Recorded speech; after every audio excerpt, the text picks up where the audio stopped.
উজ্জ্বল যেমনটি বলছিলেন বৈষম্য বিরোধী ছাত্র আন্দোলনের সময় রাজধানীর আদাবরে পোশাক কর্মী রুবেল যিনি আন্দোলনে নিহত হয়েছিলেন সেই হত্যা মামলায় কিন্তু আজকে ঝালকাঠি ১ আসনের সাবেক সংসদ সদস্য শাহজাহান ওমর এবং পুলিশের সাবেক আইজিপি চৌধুরী আবদুল্লাহ মামুন এবং ডিএমপি সাবেক কমিশনার আসাদুজ্জামান খান মিয়াকে কিন্তু আজকে এখানে এই মামলায় গ্রেপ্তার দেখানো হয়েছে। তারা এর আগে অন্য মামলায় গ্রেপ্তার ছিলেন এবং অন্য মামলায় রিমান্ডে ছিলেন, কিন্তু আজকে তাদের এই মামলাটিতে কিন্তু গ্রেপ্তার দেখানো হয়েছে।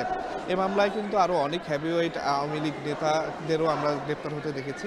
তো এই মামলাটিতেই কিন্তু আজকে তাদেরকে গ্রেপ্তার দেখানো হলো এবং সকালবেলাই আদালত এই রায় দেন এবং তাদেরকে এই মামলায় কিন্তু এই পোশাক কর্মী রুবেল হত্যা মামলায় কিন্তু তাদেরকে গ্রেপ্তার দেখানো হয়। আর যেটি বলছিলেন যে ঢাকায় স্টক এক্সচেঞ্জ কমিশনের যে চেয়ারম্যান সাবেক চেয়ারম্যান শিবলি রুবায়তুল ইসলামকে কিন্তু গতকাল রাতে আইনশৃঙ্খলা রক্ষাকারী বাহিনী ধানমন্ডি থেকে গ্রেপ্তার করে।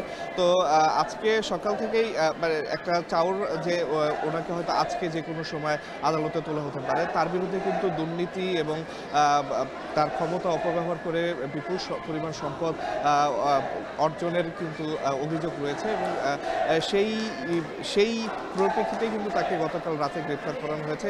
যদিও কোন মামলায় তাকে গ্রেপ্তার করানো হয়েছে সেটি এখনো নিশ্চিত হওয়া যায়নি, তবে আমরা ধারণা করছি আজকে যে কোনো সময় তাকে হয়তো আদালতে উপস্থাপন করা হতে পারে এবং পরবর্তীতে সেই অনুযায়ী পরবর্তী পদক্ষেপ নেওয়া হতে পারে।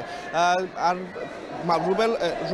রুবেল হত্যা মামলা প্রসঙ্গে যদি বলি যে বৈষম্য বিরোধী ছাত্র আন্দোলনের সময় পোশাক কর্মী রুবেল তিনি কিন্তু আদাবর থানায় নিহত হন এবং নিহত হওয়ার পরে কিন্তু এই মামলাটি করা হয় এবং এই মামলায় কিন্তু আওয়ামী লীগের বড় বড় অনেক নেতাকেই কিন্তু ইতিমধ্যে আসামি করা হয়েছে। আজকে সেই আসামির তালিকায় কিন্তু আজকে এই বাকি ৩ জন আসামি নতুন আসামি যুক্ত হলেন। তো আদালত প্রাঙ্গণ থেকে এই ছিল আমার কাছে সর্বশেষ।